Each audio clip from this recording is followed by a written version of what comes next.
played very well tonight, but you know, given the restrictions about the around the pandemic, how tough was it to be home but not be able to kind of do the things you like, what you miss, and did it kind of bring back memories of last time you were here, maybe even the All Star game last year? Yeah, yeah, it's tough. I mean, usually when I come home, I get to see my family, and um, they come to the games and support me. Being in the Western Conference my entire career so far, I've only come home once, um, and so during the season, and so I miss seeing them in the stands, and coming out and cheering me on, and supporting me. So that was different, but still having that feeling of playing in the United Center, a place where I've been several times in uh, early career, high school, and things like that, and McDonald's game, and had a chance to come watch some games when D Rose early years and things like that. So it's always good to play on this floor.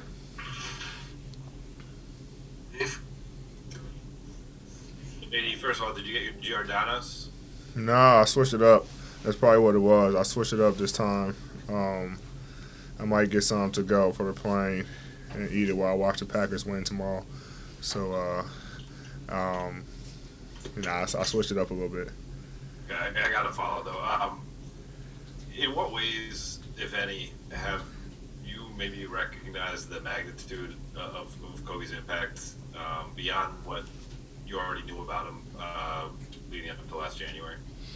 Um, I didn't know that he.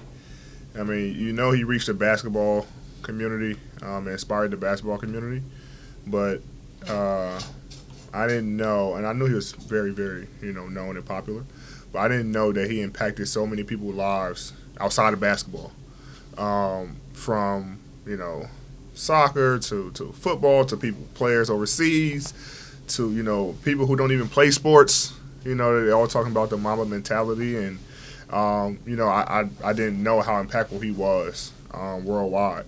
And when people pass, people usually you know come up with all these things about how great he was and he inspired me and such, but I think that he really inspired so many people, and that's why so many people feel the pain that the basketball community felt, last year, and it's still feeling it. So as we approach his, 1 year anniversary, um, it saddens our hearts to actually come to the realization that he's gone. I know I still have, trouble with it. You still just can't believe it, especially when you're really close to him. And I think that,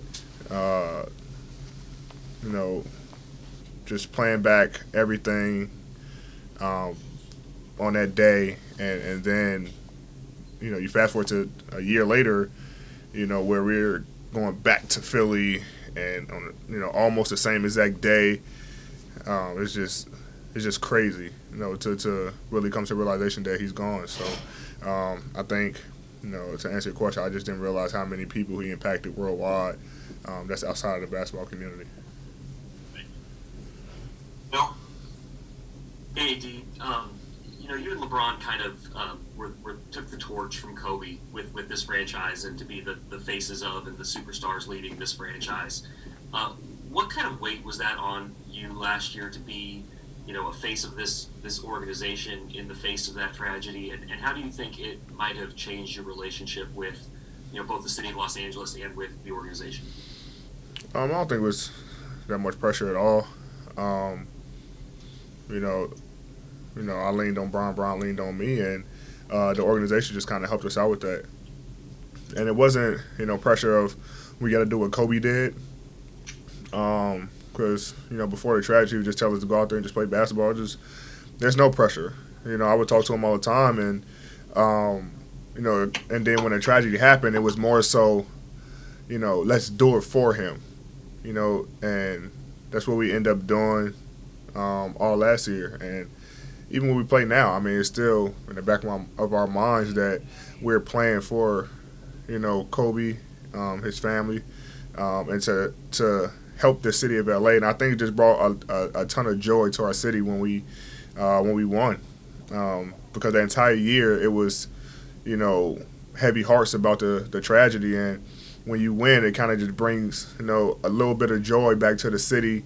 Doing it for Kobe, for the organization, for the city, and it kind of made it all, while we were playing the bubble and everything we went through that year, it made it worth it, because we know that we fought to the end for a purpose, and it wasn't just for ourselves. It was for the Bryant family, and we were able to get that accomplished.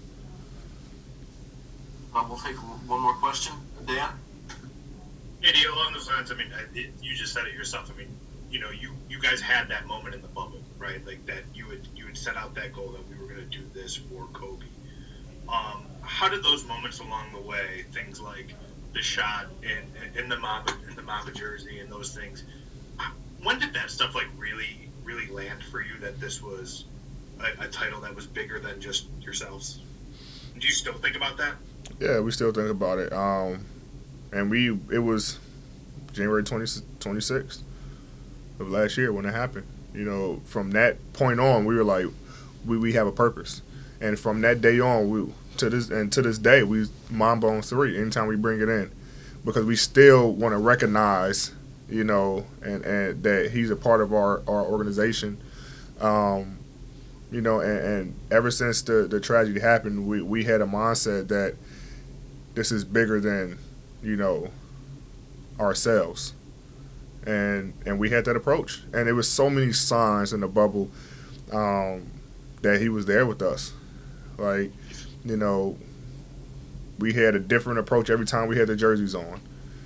I think it was game 5 of Portland, scored 24-8. We had games in the season where it was signs, on the scoreboard that, Kobe was with us, me subconsciously yelling Kobe when I made the shot. Like, it's just a lot of things that happened that we didn't even, expect to happen. And it just happened.